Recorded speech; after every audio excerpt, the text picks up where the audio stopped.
देखते होता हमारे उड़हिया बैठी के पिपरा के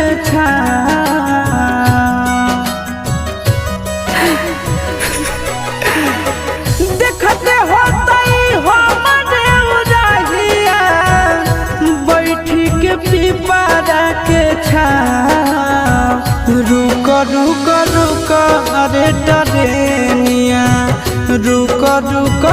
रुक रे टरेनिया ले ले चल जनुआ के गाँव रुक रुक रुक रे टरेनिया।